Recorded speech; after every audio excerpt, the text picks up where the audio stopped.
So very good morning मेरे प्यारे बच्चों। आज का डिस्कशन स्टार्ट करते हैं बी आर अम्बेडकर जी के कोट के साथ। बी आर अम्बेडकर जी कहते हैं the constitution is not mere a lawyer's document, it is a vehicle of life, it is spirit is always the spirit of age. देखो देखो मेरे प्यारे बच्चों, ये जो कोट है कहीं ना कहीं हमारे कॉन्स्टिट्यूशन के बारे में बता रहा है कि हमारा जो कॉन्स्टिट्यूशन है बेसिकली ये कुछ ऐसा डॉक्यूमेंट नहीं है कि कुछ लॉयर्स आए, वो मिले और उन्होंने वो जो है बना दिया और ये जो है रिजिड टाइप का है कि जस्ट रीडिंग के लिए बनाया है। ऐसा हमारा जो कॉन्स्टिट्यूशन है ये नहीं है। हमारा कॉन्स्टिट्यूशन कैसा है?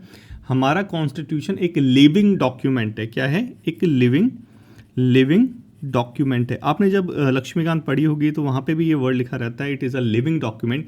क्यों लिविंग डॉक्यूमेंट होता है? क्योंकि ये जो डॉक्यूमेंट है या कह लीजिए जो हमारा संविधान है, कॉन्स्टिट्यूशन है, ये जैसे जैसे हमारी जो कंट्री है वो आगे बढ़ रही है, जैसे जैसे टाइम बीत रहा है उसके अकॉर्डिंग ये भी चेंज होता जा रहा है। ये भी उसकी नीड के अकॉर्डिंग जो है मॉडिफाई करता रहता है अपने आप को। जैसे अमेंडमेंट, जैसे हमने देखा था प्रीवियस कुछ सुप्रीम कोर्ट की जजमेंट्स में, जो हमारा राइट टू प्राइवेसी भी आ गया था पुत्ता स्वामी जजमेंट के अंदर, और हमारा राइट टू डिजिटल एक्सेस ये भी हमारा फंडामेंटल राइट बन गया था। तो ये क्या है कि जैसे जैसे हमारी जो सोसाइटी है वो एडवांस हो रही है, वैसे वैसे हमारा जो कॉन्स्टिट्यूशन है ये भी अपने आप को जो है मॉडिफाई करता जा रहा है। इसीलिए यहाँ पे बोल रखा है it is a vehicle of life and spirit is always the spirit of age. तो इसीलिए जो हमारा कॉन्स्टिट्यूशन है, ये हमारा कॉन्स्टिट्यूशन पूरे वर्ल्ड का जो है सबसे जो है बल्कि कॉन्स्टिट्यूशन है और ये जो है सबसे लिविंग डॉक्यूमेंट है। तो आई होप ये कोड जो है इसका मतलब तो आपको अच्छे समझ आ गया होगा। अब आज का हमारा जो डेली डिस्पैच डिस्कशन है वो भी कहीं ना कहीं इसी एडिटोरियल से, इसी कोड से रिलेटेड है। पार्लियामेंट्री ओवरसाइट, आप सभी को पता है कि जो गवर्नमेंट है जिसे हम एग्जीक्यूटिव बोलते हैं, उनकी बेटर फंक्शनिंग के लिए कॉन्स्टिट्यूशन के अंदर ही ऐसे कुछ प्रोविजंस है जिसके अंदर जो है हम जो है पार्लियामेंट्री ओवरसाइट कर सकते हैं। मतलब क्या कि उनको अकाउंटेबल ठहराने के लिए पार्लियामेंट जो है कुछ ऐसे मेजर्स लेके आती है, जैसे हमारा क्वेश्चन आवर्स हो गया, जैसे हमारा जीरो आवर हो गया, या फिर कॉलिंग मोशंस हो गया, या फिर सेंसर मोशन हो गया। तो ये क्या चीज़ है? या फिर बजटरी कंट्रोल हो गया, या पार्लियामेंट्री कमेटीज़ हो गई। तो ये क्या चीज़ है? ये पार्लियामेंट्री ओवरसाइट है ओवर द एग्जीक्यूटिव। तो इसी के ऊपर आज हम डिस्कस करेंगे। डेफिनेटली पार्लियामेंट का टॉपिक है तो हमारे सीएपीएफ के लिए एग्ज़ाम के लिए इम्पॉर्टेंट है, क्योंकि ऐसे क्वेश्चन जो है क्वेश्चंस या बोल लीजिए ऐसे राइटिंग में पूछे जाते हैं और इसके फोल्डर पॉइंट्स जो है काफ़ी हद तक जो है आप अपने भी ऐसे राइटिंग के अंदर यूज़ कर सकते हैं। तो ज़्यादा देरी नहीं करते, सुबह की शुरुआत करते हैं अपने उद्देश्य के साथ। और हमारा उद्देश्य क्या है मेरे प्यारे बच्चों? सिंपल, अपने नॉलेज पूल को बढ़ाना है। जैसे जैसे नई डायमेंशन ऐड होगी अपना नॉलेज पूल ऑलरेडी बढ़ता रहेगा और काफ़ी हद तक जो है हमारा ऑलरेडी बढ़ भी चुका है। तो चलो डिस्कशन स्टार्ट करते हैं। देखो, हमारा जो इंडियन कॉन्स्टिट्यूशन है आप सभी को पता है कि लगभग 3 साल इसको लग गए थे, और 3 साल के अंदर 167 डे हमारी जो कॉन्स्टिट्यूशन असेंबली थी उसने लिया हमारे कॉन्स्टिट्यूशन को बनाने के लिए। हमारे जो बी आर अम्बेडकर जी हैं, जिनका हमने कोट भी पढ़ा था, तो हमारे जो बी आर अम्बेडकर जी हैं ये भी पार्लियामेंट्री सिस्टम को सपोर्ट करते हैं। क्यों? क्योंकि ये जो पार्लियामेंट्री सिस्टम है ये डेली और पीरियोडिक अकाउंटेबिलिटी सेट करता है हमारी गवर्नमेंट की। और वो टूल कौन से हैं, वो टूल्स कौन कौन से हैं जिससे अकाउंटेबिलिटी सेट होती है? तो हमारा हो गया 0 आवर्स, हमारा हो गया 0 आवर हो गया, हमारा हो गया क्वेश्चन आवर, ठीक है, हमारे हो गए मोशंस, हमारे सेंसर मोशन जैसे ये हो गए, ये सारे हो गए, प्लस हमारी जो पार्लियामेंट्री कमेटीज़ हैं, ठीक है, ये सारे क्या हैं? ये टूल्स हैं पार्लियामेंट के, जिससे हम जो है एग्जीक्यूटिव या कह लीजिए हमारी जो गवर्नमेंट है उसकी अकाउंटेबिलिटी सेट कर सकते हैं। इसीलिए जो हमारे बी आर अम्बेडकर जी हैं उन्होंने हमारा जो पार्लियामेंट्री सिस्टम है इसको सपोर्ट करा है। तो प्रॉब्लम क्या है? देखो, प्रॉब्लम होती है जब ये जो टूल्स हैं, ये 0 आवर हो गया, क्वेश्चन आवर हो गया, मोशन हो गया, standing committee, ad hoc committee, debate and discussion, ये हाफ एन आवर, ये सारी चीज़ें जब प्रॉपरली यूज़ ना हो। लेट्स से सपोज करो कि हमारा जो पार्लियामेंट है उसके अंदर डिबेट एंड डिस्कशन ही ना हो, तो क्या हमारा जो कॉन्स्टिट्यूशन है जो सोचता है कि हमें एक democratic, pure democratic country provide कराएगा, क्या वो रह पाएगी? तो यही यहाँ पे मेन प्रॉब्लम बता रखी है कि हमारी जो पार्लियामेंट फंक्शनिंग कर रही है जिस तरह से अभी, ये मेन प्रॉब्लम है। देखो यहाँ पे बता रखा है जो क्वेश्चन आवर है, हमने देखा अभी कोई क्वेश्चन आवर क्या है? पार्लियामेंट्री सिस्टम का एक टूल है अकाउंटेबिलिटी सेट करने के लिए। इसी क्वेश्चन आवर को, ये जो क्वेश्चन आवर है ये वर्क नहीं कर रहा, डिस्ट्रप्शन और डिबेट की वजह से जो है इसका प्रॉपर जो यूज़ होना चाहिए वो नहीं हो पा रहा। 17th लोकसभा जो अभी है इसके अंदर सिर्फ 60% जो टाइम था उसमें क्वेश्चन आवर को दिया गया और 52% राज्यसभा में। तो देखो, क्वेश्चन आवर को जितना टाइम दिया जाना था उसका 60% तो लोकसभा में दिया गया और 52% राज्यसभा में। तो ये एक चीज़ तो बता रही है कि जो हमारे टूल है पार्लियामेंट के अंदर प्रॉपरली फंक्शन नहीं कर रहे। तो जो एनविसाज किया गया था हमारे अंबेडकर जी द्वारा कि जो है पार्लियामेंट सेट करेगा अकाउंटेबिलिटी, अगर यही टूल्स जो अकाउंटेबिलिटी सेट करते हैं यही सही से काम नहीं करेंगे तो अकाउंटेबिलिटी सेट कहाँ से होगी, ठीक है। दूसरा हमारी कमेटीज़, हमने देखा था पार्लियामेंट में स्टैंडिंग कमेटीज़ होती है, जैसे पब्लिक अकाउंट कमेटी हो गया, एस्टीमेट कमेटी हो गया, या फिर एडहॉक कमेटी होती है जैसे जेपीसी हो गया, ठीक है। तो ये जो कमेटी होती है ये भी जो है बहुत रेयरली वर्क कर रही है। यहाँ पे जो इनका बेसिकली काम यही होता है कि पार्लियामेंट के अंदर जो रिपोर्ट्स रखी जाती है उस पर डिस्कशन करता है। तो यहाँ पे जो है इसकी जो रिपोर्ट है इस पर रेयरली डिस्कस किया जाता है पार्लियामेंट के अंदर। तो कमेटी की रिपोर्ट ही जब पार्लियामेंट में डिस्कस नहीं कर रही तो कमेटी का मतलब क्या रह गया, ठीक है। तो ये भी एक क्वेश्चन है यहाँ पे, ठीक है। और यहाँ पे और यही बता रखा है कि बहुत जो कम लोग हैं are consulted during the committee discussion. Let's say कि कमेटी के अंदर ही डिस्कशन होता है। कमेटी में हमने देखा था लोकसभा और राज्यसभा से मेंबर रहते हैं, और अगर कमेटी के अंदर जो मेंबर हैं उन्हीं की जो कंसल्टेशन है, क्योंकि वो पर्टिकुलर मेंबर एक पर्टिकुलर टॉपिक को डिस्कस करते हैं, अगर उनकी ही कंसल्टेशन नहीं रही जाएगी तो कमेटी का जो कोर मोटिव था वो कहीं ना कहीं डाइल्यूट हो जाएगा, और वही यहाँ पे हमें होता हुआ दिख रहा है। अब एक चीज़ और बता रखी है कि एनफ टाइम नहीं दिया जाता कमेटी में, एक्सपर्ट वहाँ पे लैग कर रहे हैं। तो ये सारी जो प्रॉब्लम है ये कहीं ना कहीं पार्लियामेंट्री ओवरसाइट जो है ओवर द हमारे एग्जीक्यूटिव, उनकी अकाउंटेबिलिटी सेट करने के लिए उसको वीक करती है। देखो अकाउंटेबिलिटी वीक होगी तो डेफिनेटली जो सिस्टम है वो हमारा जो जैसा सोचा गया था वैसा नहीं होगा। अब देखो ये सारी प्रॉब्लम हमारी पार्लियामेंट की जो कमेटीज़ हैं या कह लीजिए जो टूल्स हैं अकाउंटेबिलिटी सेट करने के लिए गवर्नमेंट की, वो थोड़ा सा लैग करते हुए दिखाई दे रहे हैं। लेकिन ऐसा नहीं है कि कोई सक्सेस स्टोरी नहीं है, यहाँ पे सेम टाइम पे कुछ सक्सेस स्टोरी भी है। जैसे रेलवे ने जो है डिविडेंड देना बंद कर दिया था एक कमेटी रिकमेंडेशन के ऊपर, मोटर व्हीकल एक्ट के अंदर चेंज किया गया था, हाईवे प्रोजेक्ट रूल में चेंज किया गया था, यूरेनियम माइनिंग प्लांट जो था इसने जो है इनकी फंक्शनिंग, कमेटी ने जो है इनकी फंक्शनिंग को इम्प्रूव कर दिया था। हमारी जो पब्लिक अकाउंट कमेटी है, हमारी स्टैंडिंग कमेटी है, इसने कॉमनवेल्थ जब हुए थे 2010 के अंदर तो उसके अंदर इशू फाइंड आउट करे थे। तो ऐसा नहीं है कि जो हमारी कमेटीज़ हैं या जो हमारे पार्लियामेंट्री ओवरसाइटिंग टूल्स हैं वो प्रॉपरली काम 100% फेल हो चुके हैं। ऐसा नहीं है 100% फेल चुके हैं, काम तो कर रहे हैं लेकिन प्रॉपर तरीके से जैसे करना चाहिए था वैसे नहीं कर रहे। यहाँ पे यही बता रखा है 180 सजेशन दिए थे हमारी पब्लिक अकाउंट कमेटी ने, एक स्टैंडिंग कमेटी है, उसमें से सिर्फ 80 सजेशंस को माना गया। तो देखो अब हमें इसकी इम्पॉर्टेंस का तो पता चल गया कि अगर गवर्नमेंट की अकाउंटेबिलिटी सेट नहीं करेंगे, या फिर गवर्नमेंट कौन अकाउंटेबिलिटी सेट करता है, लोकसभा। तभी तो कहते हैं कि लोकसभा के प्रति उत्तरदायित्व होती है, लोकसभा के प्रति अकाउंटेबल होती है हमारी गवर्नमेंट। तो अगर वो नहीं होगी तो हमारी जो गवर्नमेंट है फिर वो डरेगी नहीं। और फिर जो to the people by the people for the people वाला जो कॉन्सेप्ट है हमारा, वो कॉन्सेप्ट जो है वो अप्लाई कैसे होगा, क्योंकि पीपल जो हैं वो अपने रिप्रेजेंटेटिव को पार्लियामेंट के अंदर भेजते हैं, पार्लियामेंट से फिर वो जो गवर्नमेंट जो फंक्शनिंग में जाती है वो ओवरसाइट करती है। तो ऐसा समझा जाता है कि जो लोग हैं वही कहीं ना कहीं ओवरसाइट कर रहे हैं। तो अब अगर ओवरसाइट की जो टूल्स हैं वही कमज़ोर हो जाएंगे तो कहीं ना कहीं यहाँ पे थोड़ी प्रॉब्लम फेस करने को मिलेगी। तो अब करने की क्या ज़रूरत है, देखो प्रॉब्लम फेस कर ली, क्या इसका थोड़ा बहुत जो पॉजिटिव आउटकम था वो हमने देख लिया, तो करने की क्या ज़रूरत है। सिंपल चीज़ यही बता रखा है कि जो है हमारे यहाँ पे इंडिया के अंदर मेन प्रॉब्लम क्या है। मेन प्रॉब्लम देखो लॉ की नहीं है। हमेशा जब बात आती है तो नया लॉ बना दिया जाता है, लेकिन प्रॉब्लम है लॉ के इम्प्लीमेंटेशन से ऊपर, और हर जगह हम ये चीज़ देखते हैं। तो यहाँ पे भी यही बता रखा है कि जो लॉ पास हो जाते हैं, पास होने के बाद जो है हम उसके इम्प्लीमेंटेशन को चेक ही नहीं करते कि कैसे जो है वो लॉज काम कर रहे हैं, कैसे नहीं कर रहे हैं। तो जो कमेटीज़ हैं उनको एक टास्क जो है, बहुत इंपॉर्टेंट टास्क जो यही हो सकता है, जो हमें सौंपना चाहिए कि जो भी लॉज हैं उनको एक बार रिव्यू करें 3-4 साल बाद, कि एक बार रिव्यू करें कि जो वो लॉज हैं कैसे प्रॉपरली इम्प्लीमेंट हुए हैं नहीं हुए, और फिर उसके ऊपर जो है अपनी रिकमेंडेशन दे। और ये जो है ऐसे ही नहीं है, ये ऐसा सेम चीज़ जो अप्लाई होता है यूके के अंदर। तो कहीं ना कहीं हम यूके से सीख रहे हैं, यूनाइटेड किंगडम इंग्लैंड से सीख रहे हैं। तो अगर ये किया जाएगा तो हमारे यहाँ पे जो मेन प्रॉब्लम है लॉ इम्प्लीमेंटेशन की, वो थोड़ा सा जो है सॉल्व हो जाएगी पार्लियामेंट्री ओवरसाइट से। उसके बाद जो रिपोर्ट आती है, इंपॉर्टेंट रिपोर्ट स्पेशली, उनको डिस्कस किया जाए पार्लियामेंट के अंदर।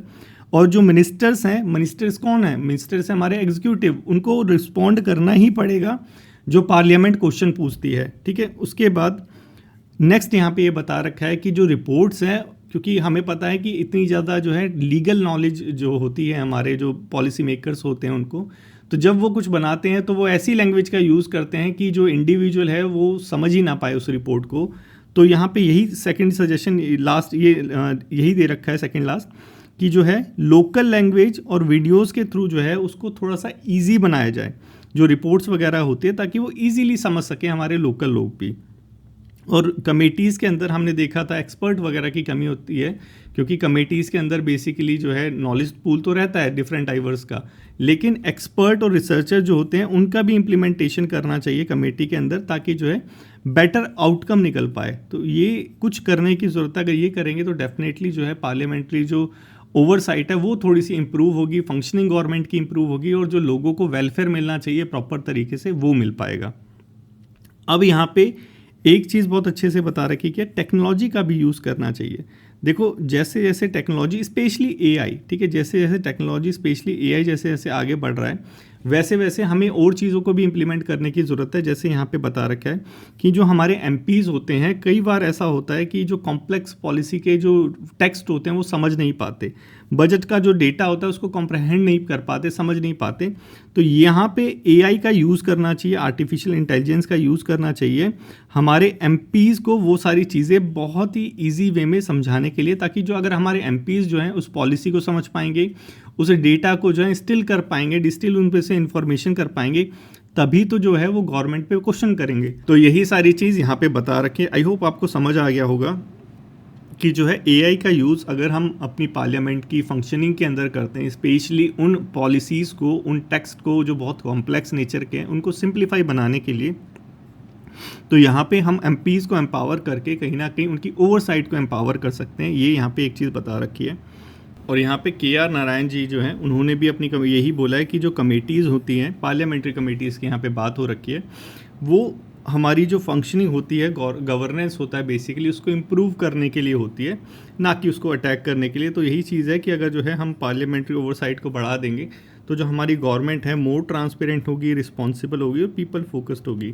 तो आई होप आपको अच्छे से समझ आ गया होगा कि पार्लियामेंट में क्या क्या कमियां हैं, कैसे इनको इम्प्रूव करना चाहिए और इम्प्रूव करने से क्या क्या हमें बेनिफिट्स मिलेंगे। तो ये पेपर 2 के लिए टॉपिक है मेरे प्यारे बच्चों, इसको लिखने का ट्राई करना, लिखो और लिखने के बाद अपना डिस्कशन ग्रुप में सेंड करो। अब डिस्कशन ग्रुप में कैसे जाना है, जस्ट डिस्क्रिप्शन में जाइए, डिस्क्रिप्शन में जाके 2 लिंक दे रखे हैं, दोनों को ज्वाइन कीजिए। एक लिंक में तो आप जो है हमारे टेलीग्राम ग्रुप में एंटर कर जाएंगे, जहाँ पे आपको ये PDF मिलेगी। दूसरा ग्रुप जो है डिस्कशन है, वहाँ पे आप जो है अपनी PDFs को जो है लिखने के बाद इवैल्यूएशन के लिए सेंड कर सकते हैं। तो ये कुछ इनिशिएटिव था, इसको ट्राई करो करने का। नेक्स्ट चलें, नेक्स्ट है हमारा माउंट मैकालू। देखो अभी जो है हमारी ITBP वाले जो जवान हैं वो माउंट मैकालू पे चढ़े हैं, और ये जो है 5th हाईएस्ट पीक है पूरे वर्ल्ड की, ठीक है।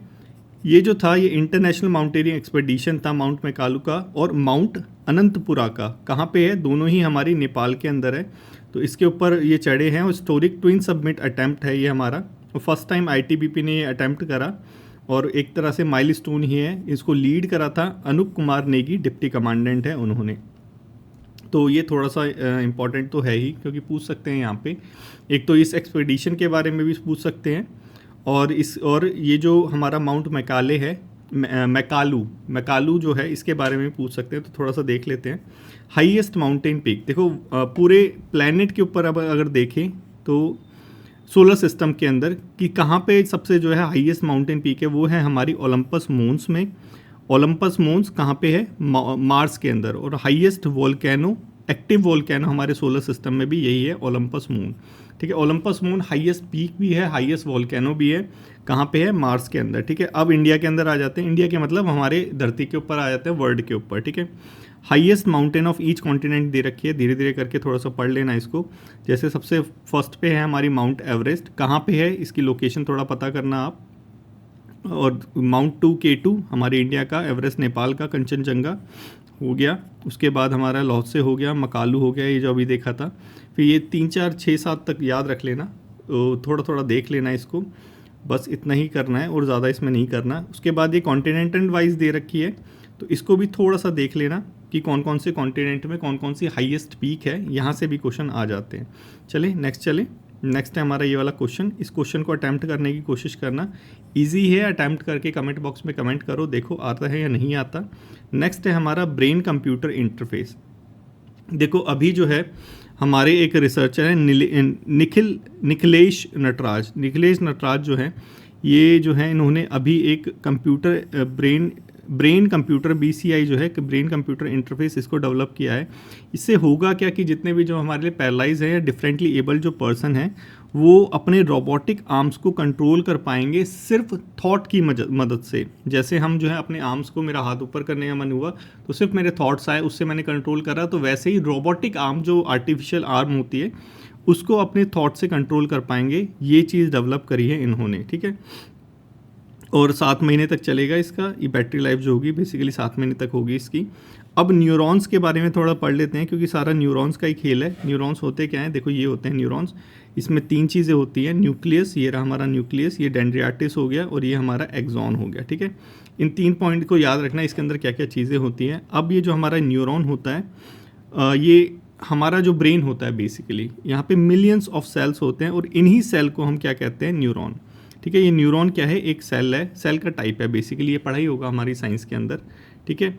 ये बेसिकली इनका काम क्या होता है, न्यूरॉन्स का कोऑर्डिनेशन एंड कंट्रोल प्रोसेस इनका काम होता है।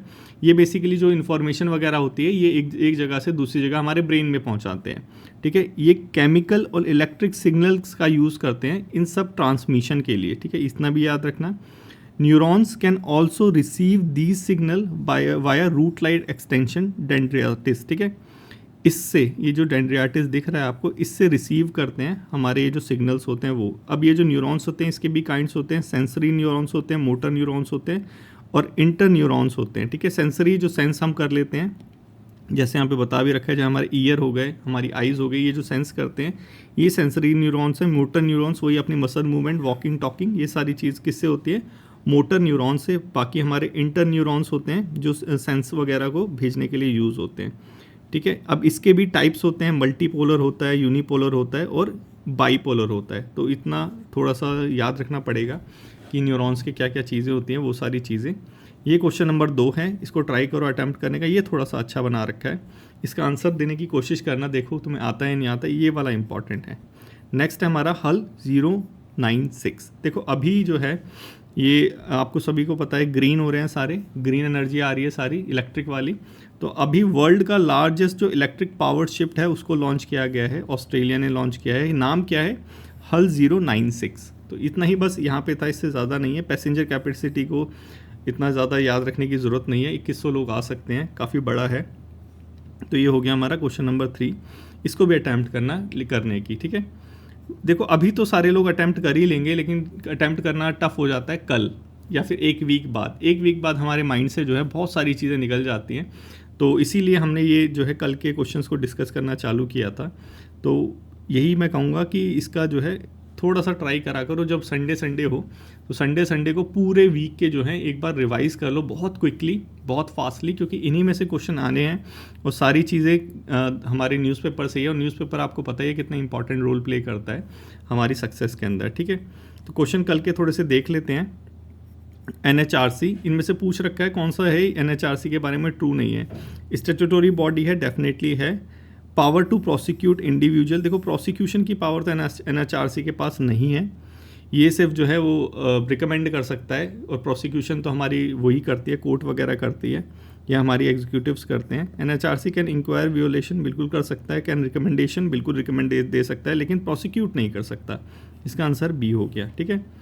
अब हमने इंडो पैसिफिक मरी टाइम डोमेन अवेयरनेस के बारे में कल कुछ देखा था, ठीक है। तो ये शिपिंग वगैरह से कुछ रिलेटेड था, तो थोड़ा देख लेते हैं। साइबर थ्रेट के बारे में नहीं था। To track unregistered dark shipping and enhance maritime situational awareness, बिल्कुल इसी के बारे में था ये हमारा Indo Pacific maritime domains awareness. तो हमारा इसका आंसर हो गया बी।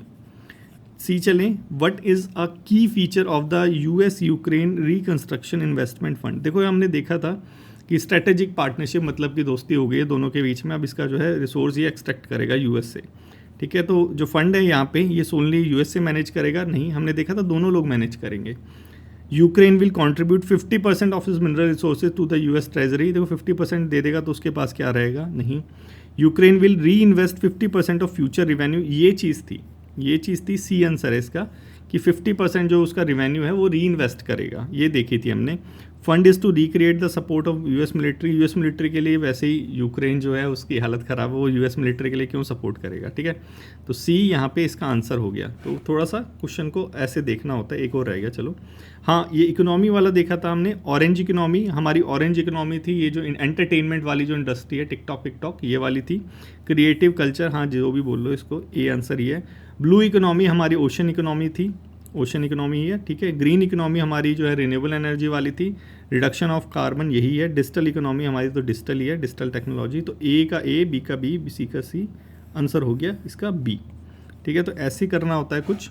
आई होप समझ आ गया होगा, सारी चीज़ बहुत ईजी थी, इतना ज़्यादा डिफिकल्ट नहीं थी। अगर समझ आ गया हो और अच्छा लगा हो तो लाइक शेयर और कमेंट करना मत भूलना। थैंक यू मेरे प्यारे बच्चों आज के डिस्कशन के लिए। कल फिर मिलते हैं, टेक केयर।